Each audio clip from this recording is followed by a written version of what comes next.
So go ahead and close your eyes, everybody. Just tap into your breath. Feel your sits bones underneath you. Tap into the energy of the earth supporting you. And tap into the energy of your heart. You can even put your hand on your heart if it makes you feel better. Taking deep belly breaths that expand with every breath in and then deflate with every breath out.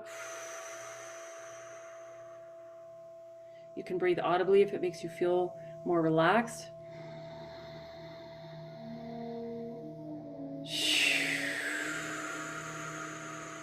Just releasing any negative energy, any preconceived notions, judgments, fear, resistance, so that you can be present in this moment.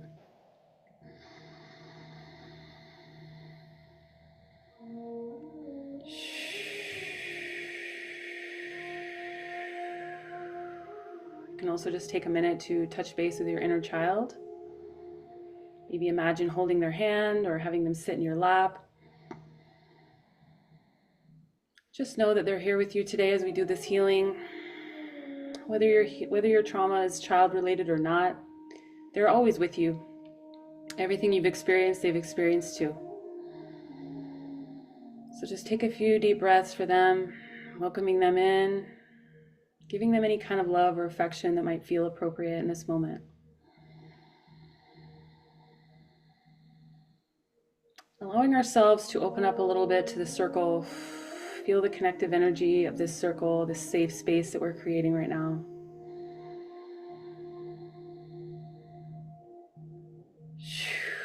And breathing into it.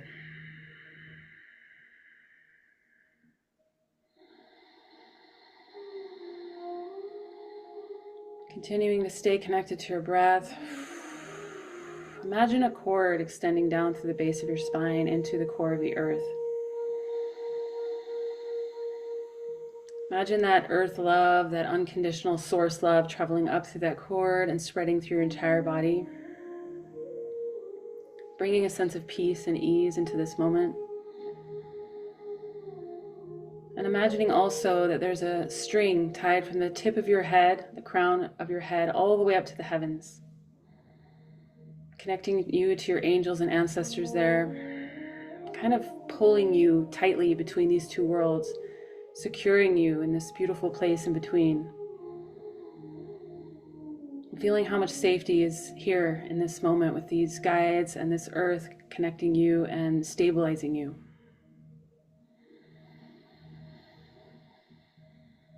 Allow that beautiful love energy to fill you up with every breath in and with every breath out. Just sink a little deeper into this moment.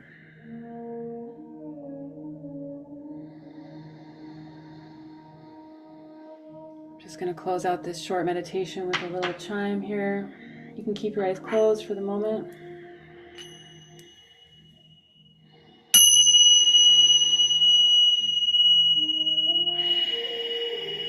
Letting the resonance permeate every cell in your body.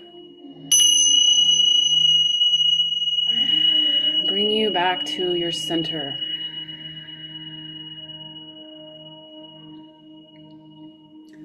Slowly, when it feels right, you can go ahead and bat your eyes open. Just kind of bring yourself back here to this space that we've created.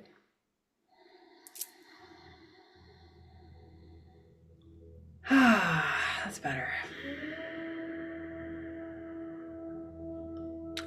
So you guys can stay in that meditative state. I'm going to go ahead and ask all of you to mute yourselves. And I'm just going to dive right in. You can just kind of come back at your own pace. The thing I wanted to share was about how I ended up diving into, I'm going to open my notes here, trauma, and the healing of it was pretty much by accident. I did sign up for a class, but it was a class for teachers. I didn't know that when I signed up. This was 3 years ago, so I had barely gotten started on my journey. I was just a mess. first year of the pandemic in extreme isolation, and I signed up for this workshop thinking that it was going to be teaching me, much like this is the idea of teaching you how to heal your own trauma. Well, it turns out I signed up for a class full of teachers and leaders and healers, and of course I'm among them, but I didn't know that at the time. I had no idea, and it was really kind of traumatic to dive in from that perspective, because there wasn't a lot of hand-holding. It wasn't like that. It was just like, here's all the details about healing trauma. And I'll be honest, it actually tanked me into a severe depression. And I hit rock bottom after that, because it was the first winter of the pandemic. And then I was diving into all this trauma, and I didn't know that you need to have a lot of resources to do this work. And that's why I want to start with this story, because I really want you guys to know that even me talking about my own story might trigger you. I'm not going to tell stories, don't worry, but even me talking about this might feel a little triggering, because the idea of diving into the trauma is scary. And the other thing I want you to know is that it's really important, and I actually do advise, I am going to record this though, so don't worry if you don't want to take notes right now. I'll send this all to you guys later, but it's really important to start thinking about the resources you're going to use after this call to help stabilize you in case you do end up getting a little bit triggered.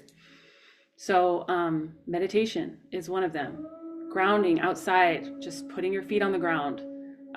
Yoga, just laying on the ground on a yoga mat or on a blanket. Just feeling your body on the ground, even in your house.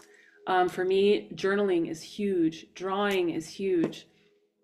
I like to listen to music and go for long walks. So these are just a few examples of things that after we're done, if you feel really triggered, to just go straight to those. Don't go to, the things that we use to numb ourselves, which is the first thing that people want to do. So having said all that, I just want you to know that it is a touchy subject. And even if we don't share our stories, it's going to bring some things up. So just make sure that you have the resources you need when you get off this. If you can hug someone, snuggle with your cat, take a warm bath, hug yourself. Those are all things that I recommend. So having said all that, this is me teaching as a layman. I did take that 6-week workshop, so I learned a lot, but at the same time I was kind of drowning in my own trauma. So this is the first time I'm gonna resurface all that information I learned from a new perspective, but never losing sight of the fact that I was once in a position, much like yourself, learning about all the things on the back end. I know some of you guys know some of this already. But this journey of trauma is about diving into our subconscious mind and recognizing that there are so many things that we have attached ourselves to, connected ourselves to, that aren't serving us at all. And oftentimes they are triggered responses that we have in our body and our nervous system and our brain that we're not even consciously aware of that are happening. And just to use a little example, one time I heard a really loud noise. I was with a friend, and I don't know what happened, but clearly it affected me. And her response was to look at me and say, that was a PTSD response, because it was just a loud noise. But the way I responded was like we were under attack, and that's my point, is I wasn't consciously aware that I was triggered, but clearly I was. And so we can move through our lives every day projecting this sense of insecurity and fear based on things that have happened, even when we were just born, barely alive, and we don't even remember it consciously. But we're walking around carrying that burden in our body, we're carrying it in our heart, we're carrying it in our nervous system, and the slightest upset can bring all that rushing to the surface. And it might be really confusing because we don't know what is happening. And especially for those of us that don't remember all the things that happened to us. That doesn't mean that they're not stored in your body. It doesn't mean that you're not carrying them around with you every day. And so it's really important to know, it's not just important to dive into the trauma and heal it. It's also important to know what's happening to your body and why we react the way we do. And I'm going to use another example from my own life, but I won't give any details that will be disturbing to you. I'll just say that I have a phobia that a lot of people think is silly. It doesn't make sense to them. It seems a little bit like a joke because to them, it's just something fairly average that happens to humans. And to me, it brings me to a very scary place, and I can't explain it, why it happens. until now that I understand about trauma. So anytime anything like what happened when I got that trauma, that phobia, anything resembling that moment happens, I go right back to where I was when I was 4, when it happened the first time. And I'm like a child again. I want to plug my ears and close my eyes and hum, like sing a song and pretend like it's not happening, because that's basically, you go back to being that version of you when the trauma happened. So it's really important to know why people talk about being triggered, in popular culture so much. And I think a lot of people don't understand that it's actually a really important topic. It's not just people exaggerating and being dramatic. It's because we are triggered almost on a daily basis, not just from our trauma, but from our need to heal. And there are 2 different versions here of triggering. There's triggering into healing, and then there's triggering into trauma. The trauma trigger will send you right into a fight or flight response. A lot of us already know this. Heart pounding, sweating, feeling like this irrational fear that you have to run for your life, or that you're in danger in some way, even if consciously, thank you, Spirit. I'm being reminded to remind you that even if consciously you know that you're safe, it doesn't matter. Your body doesn't understand that at all. Neither does your brain. They both, it's like a switch, just gets flipped, and now you're in panic mode. And that's why it's really important to have these tools. I call it a toolbox, but you can write them down, whatever makes sense for you. I do encourage you to write them down right now, if you can. Just a list of things that you can use when you feel triggered. And it's essential, especially as we dive deeper into the healing. And for those of us that haven't yet gone through the most prominent ego death, because I know some of us have already gone through several, but there's the ego death,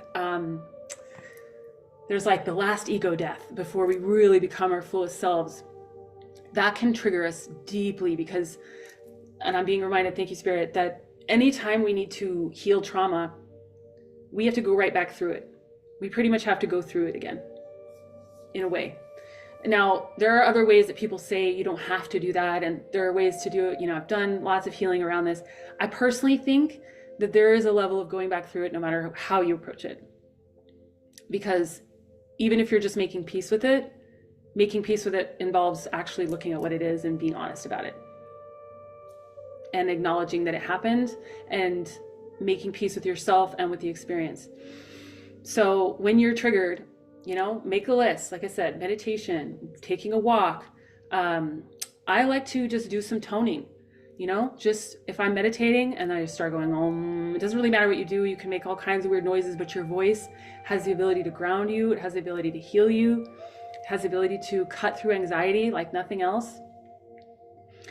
But having this toolbox is going to be really essential for any light worker who's doing this healing and this ascension